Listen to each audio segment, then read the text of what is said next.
మీరు మీ అభిమాన shows and serials TV కన్నా ముందు ఈటీవీ విన్ యాప్లో చూడండి. Download and subscribe to ETV win app. 99 రూపాయలు మాత్రమే.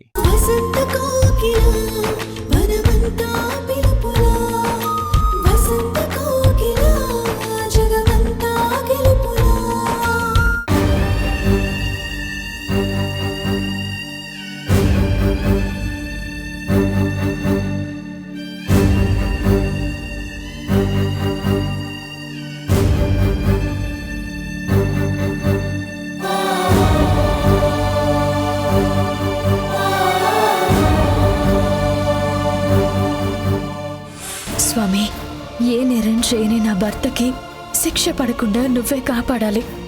ఆయన నిర్దోషి అని నిరూపించే ఆధారం దొరికేటట్టు చూడు. డబ్బుకి ఆశపడి నా భర్త చావుకి కారణమైన ఆకాష్కి ఎలాగైనా శిక్ష పడాలి. చట్టం న్యాయం నుండి తప్పించుకోకుండా ఉరికమ్మం ఎక్కేలా నువ్వే చూడాలి.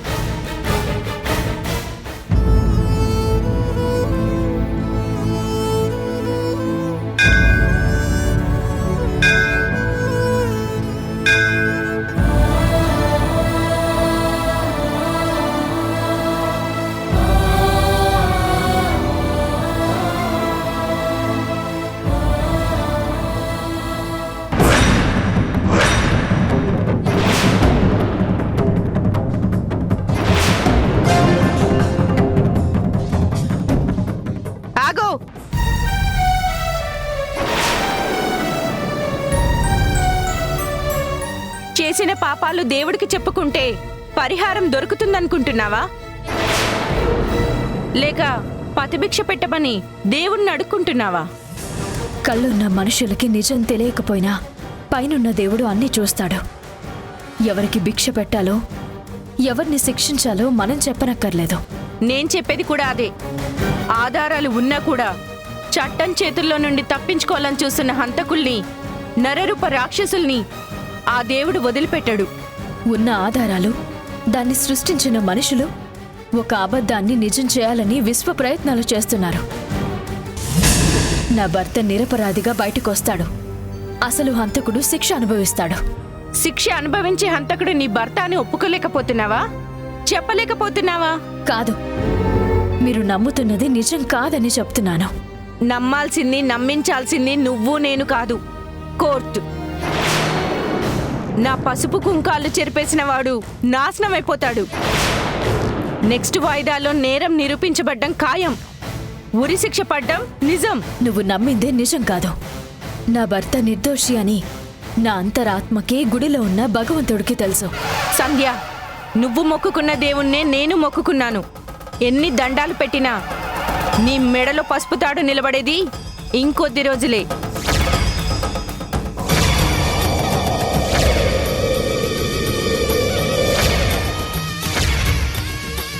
ఈ సంగతి నువ్వు నీ అంతరాత్మ తెలుసుకోండి. అన్నీ తెలిసిన భగవంతుడికి మనం చెప్పాల్సిన అవసరం లేదు. నువ్వు నమ్మినా నమ్మకపోయినా గుడిలో దేవుడు సాక్షిగా నేను చెప్పేది మాత్రం ఒకటే. ప్రతాప్ గారిని చంపింది నా భర్త కాదు. అదే దేవుడి మీద నమ్మకంతో నేను చెప్పేది కూడా విను. నా భర్తని నమ్మించి మోసం చేసింది, కిరాతకంగా పొడిచి చంపింది నీ భర్తే. కాదు కాదు కాదు. అరిచినంత మాత్రాన అబద్ధం నిజం అవ్వదు. చేసిన పాపం ఊరికే పోదు. ఏది పాపమో ఏది పుణ్యమో నిర్ణయించాల్సింది నువ్వు కాదు. చెదిరిపోయిన నా నుదుటి బొట్టు సాక్షిగా చెప్తున్నాను. నా భర్తను చంపిన వాడికి న్యాయస్థానంలో ఉరిశిక్ష పడకపోతే నేనే నా చేతులతో చంపేస్తాను. ఇన్ని రోజులు నీ మీద జాలి ఉండేది. భర్తని కోల్పోయిన బాధలోనే కోపంగా మాట్లాడుతున్నావు అనుకునేదాన్ని. కానీ ఇంత మాట అన్న తర్వాత ఇప్పుడు ఈ ధ్వజస్తంభం సాక్షిగా గుడిలో నిలబడి చెప్తున్నాను. నా భర్తని ఎలా కాపాడుకోవాలో నాకు బాగా తెలుసు. ఏంటి కాపాడుకుంటావా? సాక్ష్యాలన్నీ హంతకుడు నీ మొగుడే అని చెప్తున్నవాణ్ణి కాపాడుకోవడం అసాధ్యం. ఈ ప్రపంచంలో అసాధ్యం కానివి ఎన్నో మానవ ప్రయత్నం వల్ల సాధ్యంగా మారాయి. ఆఫ్టర్ ఆల్ ఈ కేసంతా నేరం నిరూపించినంత వరకు నా భర్త ముద్దాయి మాత్రమే, నేరస్తుడు కాదు కాబోడు. సంధ్య, నిజాన్ని అణచివేయాలనుకోవడం, నిప్పుని గుప్పెట్లో దాయాలనుకోవడం మూర్ఖత్వం, పిచ్చితనం. సుగుణ, జడ్జ్మెంట్ వచ్చిన తర్వాతే ఎవరిది మూర్ఖత్వమో ఏది నిజమో బయటపడుతుంది. చూస్తాను. నీ భర్త నిర్దోషిగా ఎలా బయటకొస్తాడో అది చూస్తాను. చూస్తూనే ఉండు. నిర్దోషిగా బయటకొచ్చిన నా భర్త నీ కళ్ళ ముందే నా చిటికన వేలు పట్టుకుని తలెత్తుకుని సగర్వంగా ఎలా తీసుకెళ్తారో చూస్తూనే ఉండు.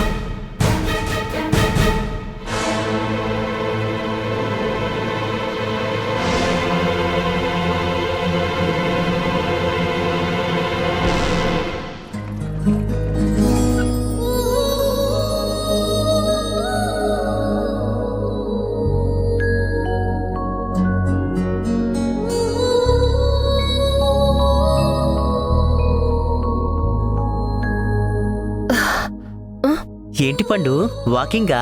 అవును బాబ్జీ, నెలలు నిండుతున్నాయి కదా, కూర్చోడానికి కొంచెం ఇబ్బందిగా ఉంది. అలా ఎక్కువసేపు తిరిగితే కాళ్ళు నొప్పులు పెడతాయి. అలా కూర్చో. మ్,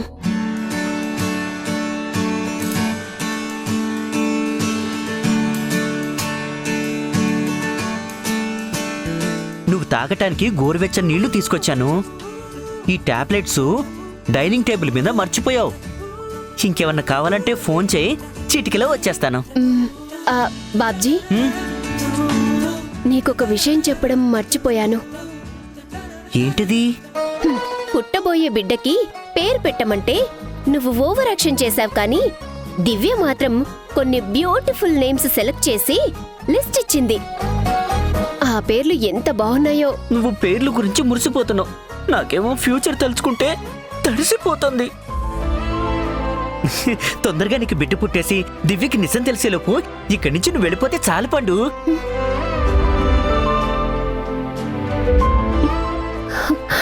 వెళ్ళిపోతాను బాబ్జీ, ఇంకొన్ని రోజులు అంతే. అప్పటి వరకు ఓపిక పట్టు. నువ్వు కావాలనుకున్నా ఎప్పటికీ ఇక్కడ ఉండలేవు కదా. ఆ ఉద్దేశంతోనే అలా అన్నాను. నువ్వెందుకు హర్ట్ అవుతున్నావు? హర్ట్ అవ్వటం లేదు, నేను కూడా నిజమే చెప్తున్నాను. దివ్యత లిస్ట్ రాసిందన్నావు కదా, అదెక్కడుంది? అదిగో అక్కడ టేబుల్ మీదుంది. పేర్లు సజెస్ట్ చేయలేకపోయావు, కనీసం వాటిలో ఏది బెస్టో చెప్పు. నాకైతే ఆ ఫస్ట్ 2 నచ్చాయి. చెట్టి, చీ పేర్లు రాసిందా? ఏమైంది బాబ్జీ? ఇవి మా అమ్మా నాన్న పేర్లు, నీకెందుకు సజెస్ట్ చేసింది? అవునా, మీ అమ్మా నాన్నంటే ఆమెకు అంత ఇష్టమేమో. ఇష్టమే కాదు పండు, ప్రాణం. చిన్నప్పటి నుండి వాళ్ళింట్లో కన్నా మా ఇంట్లోనే ఎక్కువ పెరిగింది. మా అమ్మ నాన్నకు కూడా దివ్య అంటే చాలా ఇష్టం. అలాగైతే అందుకే ఆ పేర్లు రాసిందేమో. అదే అనుకుంటున్నాను. నిజంగా దివ్య సూపర్ కదా. అవును బాబ్జీ. టాబ్లెట్స్ వేసుకోవడం మర్చిపోకు. మ్.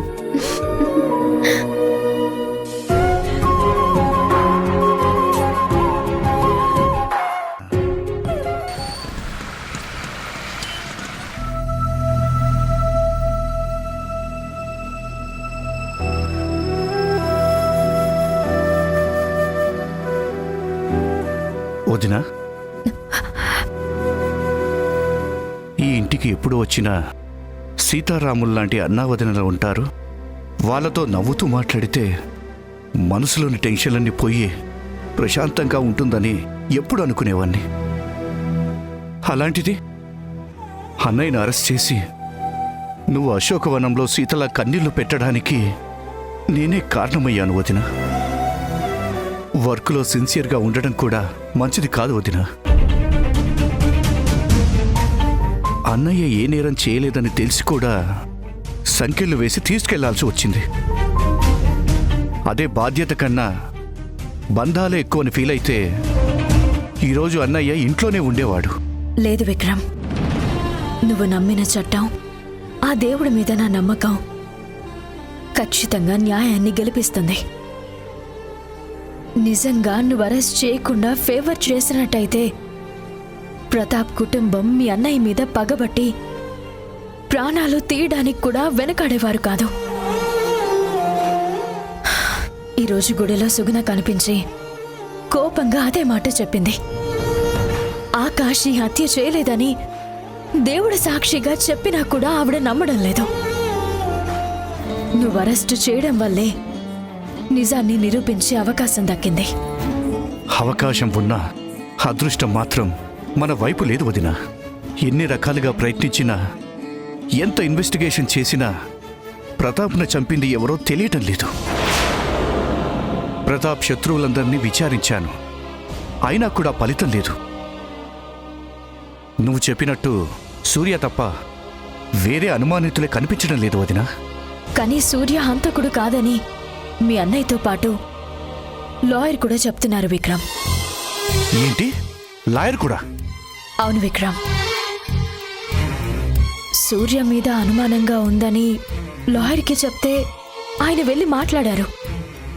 కానీ ఆయన మాటల్లో నిజాయితీ, కాన్ఫిడెన్స్ కనిపించింది. ఖచ్చితంగా సూర్య హత్య చేసి ఉండడు అని లాయర్ చెప్తున్నారు. అదంతా యాక్టింగ్ అవ్వచ్చు కదా వదినా. అంత తెలివిగా హత్య చేసిన వాడు తప్పించుకోవడం ఒక లెక్క కాదు. అందులో ఆర్మీ ఆఫీసర్, యుద్ధ ఖైదీగా ఉండి వచ్చినవాడు. అతనికి ఇలాంటి ఎస్కేప్లు కొత్తేమీ కాదు. ఆ విషయం మనకి తెలుసు విక్రమ్, అందుకే అనుమానిస్తున్నా. కానీ సూర్య మాత్రం తన అమాయకత్వం, తెలివితేటలతో అందరి నుంచి తప్పించుకుంటున్నాడు. ఇప్పుడు మనకు ఒక్కటే దారి ఉంది వదిన. సూర్యను అరెస్ట్ చేసి నా స్టైల్లో విచారించాల్సిందే. వద్దు విక్రమ్, మీ అన్నయ్యకి తెలిస్తే నిన్ను నన్ను క్షమించరు. ఒకసారి ఇలా కన్విన్స్ చేసినందుకే చాలా సీరియస్ అయ్యారు. అలాంటిది అరెస్టు, ఎంక్వైరీ అంటే ఊరుకుంటారా? అలా అని ఊరుకుంటే హంతకుడి గురించి ఎప్పటికీ తెలుసుకోలేం, అన్నయ్యని విడిపించలేం. నా మాట విని నువ్వే అన్నయ్యకి సూర్య గురించి చెప్పు వదినా. ఇంట్లో ఎంత టార్చర్ పెడుతున్నాడో, మర్డర్ రోజున ఏం జరిగిందో, అరెస్ట్ అయిన తర్వాత అతని బిహేవియర్ ఎలా మారిందో అన్నీ ఎక్స్ప్లెయిన్ చేయి. నేను చెప్పడానికి సిద్ధంగా ఉన్నాను, కానీ ఆయన వింటారా? ఇప్పటికే సూర్యని అనుమానించొద్దని చాలా సీరియస్గా వార్నింగ్ ఇచ్చారు. ఆ వార్నింగ్లు పట్టించుకోవద్దు వదినా. ఆ అన్నయ్యని నమ్మించి సూర్య ఎంత మోసం చేశాడో తెలియాలి. మేక ఉన్న పులిలాంటి అతడి నిజస్వరూపం తెలియాలి. నువ్వు చెప్పేవన్నీ నిజాలే కాబట్టి భయపడాల్సిన అవసరమే లేదు. అన్నయ్యని సేవ్ చేయడంలో అన్ని దారులు మూసుకుపోయాయి. ఇది తప్ప మనకు వేరే ఆప్షన్ లేదు వదినా. నువ్వు సూర్య గురించి చెప్పేదాన్ని బట్టే ఈ కేసు అన్నయ్య భేలో ఆధారపడి ఉన్నాయి.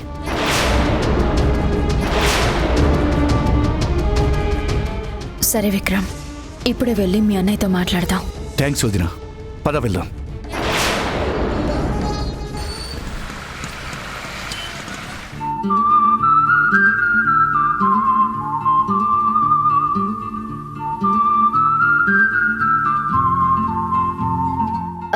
బాబ్జీ, మీ అమ్మా నాన్నల పేర్లు ఎందుకు రాశావు అని నేను దివ్యని అడుగుదాము అనుకుంటున్నాను. నువ్వేమంటావు? ఎందుకొచ్చింది పండు? ఈ టాపిక్ని ఇక్కడితో వదిలే. అనవసరంగా లాక్కొని పీక్కొని అవసరమా చెప్పు? ఏంటి బాబ్జీ, పండుకేవో సలహాలిస్తున్నట్టున్నావు? సలహా అని కాదు, అనవసరమైన విషయాలు ఆలోచించకుండా ప్రశాంతంగా ఉండు అని చెప్తున్నా.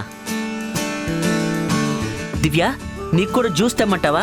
పండులాగా నేనేమైనా ప్రెగ్నెంట్నా? నాకు జ్యూసే ముద్దు గాని స్ట్రాంగ్గా మంచి కాఫీ తీసుకునిరా. సరే.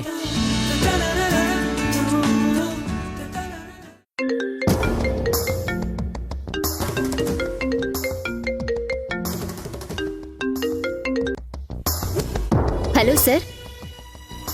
అలాగా, మొత్తం ఎంత అమౌంట్ సార్? ఓకే సార్, నా అకౌంట్కి ట్రాన్స్ఫర్ చేయండి. ఉంటాను సార్. ఎవరు పండు? ఆఫీస్ నుండి దివ్య. జాబ్కి రిజైన్ చేశాను. ఫైనల్ సెటిల్మెంటు, పిఎఫ్ అమౌంట్ కలిపి 12 lakhs వరకు వస్తాయి. అవే అకౌంట్లో వేయమని చెప్పాను. ఆ డబ్బేం చేస్తావు? ఏమైనా ప్లానింగ్స్ ఉన్నాయా? బెంగళూరులో నేను పెరిగిన అనాథాశ్రమానికి కొంచెం డొనేట్ చేస్తాను. డెలివరీ అయిన తర్వాత నేను, నా బిడ్డ అక్కడికే వెళ్ళిపోతాం. వద్దు పండు. వద్దా అంటే ఏంటి? బిడ్డ పుట్టిన తర్వాత కూడా నన్నిక్కడే ఉండమంటావా? ఇక్కడే అంటే నీకోసం నేను లేదు దివ్య, ఎన్ని రోజులు మీరు నా కోసం పడిన శ్రమ చాలు.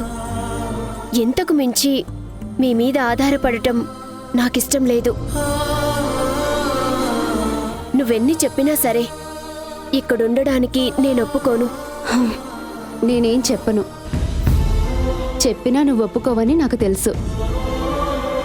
నీకు తోడుగా నీ భర్త లేడనే కదా నువ్వు ఈ డెసిషన్ తీసుకున్నావు.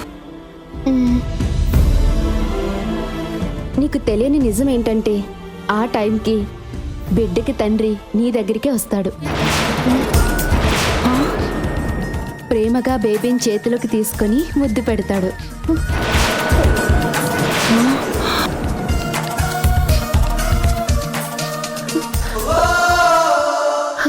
ఏంటి దివ్య నువ్వు చెప్పేది? అవును పండు, నీ లవర్ గురించి నాకు ఈ మధ్యనే తెలిసింది.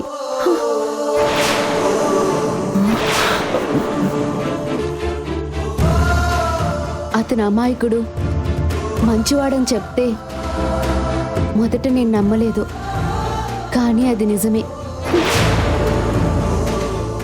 ప్రస్తుతం అతను రాలేని పరిస్థితిలో ఉన్నాడు. డెలివరీ రోజు మాత్రం నీ పక్కనే ఉంటాడు, అందులో అనుమానమే లేదు. అంతేనా బాబ్జీ?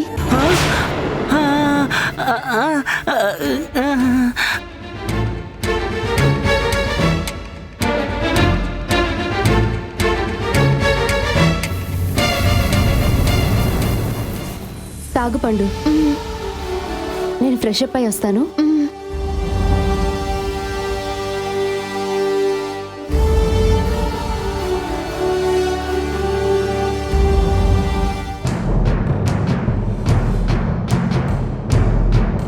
సెన్స్ ఉందా నీకు? సూర్య నా బెస్ట్ ఫ్రెండ్. వాడు నా మంచి కోరుకుంటాడే తప్ప ఇలా కుట్రలు చెయ్యడు. అలాంటి వాడి మీద యాక్షన్ తీసుకోవటం, అరెస్ట్ చేయడం ఏంటి? నేను అసలు ఒప్పుకోను. అన్నయ్య, ఆవేశపడకుండా నేను చెప్పేది విను. సూర్య అంటే నీ ఫ్రెండ్గా నాకు గౌరవమే. కానీ నీ కేసులో హంతకుడు అనుకోవడానికి ఎక్కువ ప్రూఫ్స్ అతని వైపే చూపిస్తున్నాయి. ఏంటి ఆ ప్రూఫ్స్? సంధ్య మాటలా, లేక అర్థం పర్థం లేని తన అనుమానమా? నాది అనుమానం కాదండి, సూర్యతో పాటు ఇంట్లో ఉంటూ నేను తెలుసుకున్న నిజాలు. సంధ్య, ఒకరి మీద మనం ద్వేషం, కోపం పెంచుకున్నామనుకో, వాళ్ళు మంచి చేసినా సరే మనకు చెడుగానే కనిపిస్తుంది. నవ్వుతూ మాట్లాడినా గానీ అది సర్కాస్టిక్ గానే కనిపిస్తుంది. ఇంతకు ముందు నువ్వు సూర్య మీద ఇలాంటి డౌట్ పడ్డందుకే నేను నీకు చాలా క్లియర్గా చెప్పాను. అయినా నీకు క్లారిటీ రాలేదని నాకిప్పుడు అర్థమవుతోంది. నాకు కాదండి, మీరే సూర్య వేసిన స్నేహం ముసుగులో క్లారిటీ మిస్ అవుతున్నారు. సూర్య మన ఇంటికొచ్చింది మీరు పిలిచారని కాదు, నా కోసం. మీరు నన్ను పెళ్లి చేసుకోవడం వల్లే నేను ఆయనకి దూరం అయ్యానని కోపం పెంచుకున్నారు. ఆ కోపానికి మంచితనం పోసి నవ్వుతూ నటిస్తున్నారు. మీరింట్లో లేరని తెలిసి నాతో ఎలా మాట్లాడుతున్నారో తెలుసా? నన్నెంత బాధ పెడుతున్నారో చెప్పనా? బలవంతంగా కలిపిన బంధానికి విలువ ఇవ్వడం ఎందుకు? వదిలొచ్చేసి కలిసి బ్రతుకుదాం. నేను కట్టిన తాళిని తీసిన తర్వాతే కదా వాడు కట్టాడు. ఇప్పుడు నేను తిరిగి వచ్చాను, అప్పుడు ఆ తాళి తీసిచ్చే నేను మళ్ళీ కడతాను. ఆకాష్ కన్నా ఎక్కువ ప్రేమగా నీకు నచ్చిన విధంగా చూసుకుంటాను. ఇంతేకాదు, ఇంకా చాలా మాటలు అన్నారు, అంటున్నారు. మీరు అరెస్ట్ అవ్వడం ఆయనకి సంతోషమే. బెయిల్ దొరకకపోతే ఇంకా ఆనందంగా ఫీల్ అవుతారు. చాలు సంధ్య, ఇంకేం మాట్లాడొద్దు. సూర్య గురించి నాకు పూర్తిగా తెలుసు. నువ్వెన్ని రకాలుగా చెప్పినా నేను నీ మాటలు నమ్మను. అన్నయ్య, సూర్య గురించి వదిన ఇంత క్లియర్గా చెప్తున్నా కూడా మళ్ళీ ఇలా మాట్లాడతావేంటి? ఏంట్రా క్లియర్గా చెప్తోంది? సూర్య మనసులో నా మీద కోపం ఉండడం సహజం. ప్రాణంగా ప్రేమించిన అమ్మాయి వేరే వ్యక్తికి భార్యగా ఉండడం చూసి దాన్ని తట్టుకోవడం కొంచెం కష్టమే. సూర్య అందుకే దానికి స్ట్రగుల్ అవుతున్నాడు. కోపంలో బాధలో ఒకటో రెండో మాటలు అంటాడు. వాటిని తప్పుబట్టి అతని క్యారెక్టర్ని ఎలా డిసైడ్ చేస్తారు? ప్రతాప్ని మర్డర్ చేశాడని మీరు నిందలు ఎలా వేస్తారు? అయ్యో, ఎంత చెప్పినా ఎందుకండి ఇలా వితండవాదం చేస్తారు? ఒక్కసారి మీరు సూర్య ఫ్రెండ్గా కాకుండా బయటికొచ్చి ఆలోచించండి. కనీసం అప్పుడైనా మీకు నిజం తెలుస్తుందేమో. ఏం నిజం తెలుసుకోవాలి? నన్నింకా ఆయన భార్యగాని ఊహించుకుంటున్నారు. నన్ను ఎలాగైనా దక్కించుకోవాలని, మీ అడ్డు తొలగించాలని ప్రతాప్ని చంపి ఆ నేరం మీ మీద మోపారు. మర్డర్ జరిగిన రాత్రి తన ఇంట్లో లేకపోవడమే దానికి సాక్ష్యం. అది సాక్ష్యం కాదు, అబద్ధం. నీకు తెలియని నిజం. మరి నీకు తెలిసిన నిజమేంటి? ఎవరు చెప్పారు? వేరే ఎవరో చెప్తే నేనెందుకు నమ్ముతాను? ఆ రోజు రాత్రి ఏం జరిగిందో స్వయంగా సూర్యనే చెప్పాడు.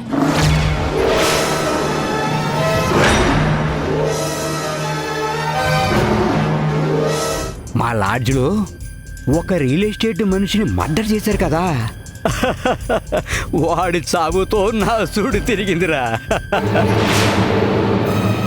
నేను ఎప్పుడు అడిగితే అప్పుడు డబ్బులు పంపాలి అంతే. లేదంటే నీకు తెలుసు కదా sir. Suri SRS lodge, Pratap murder.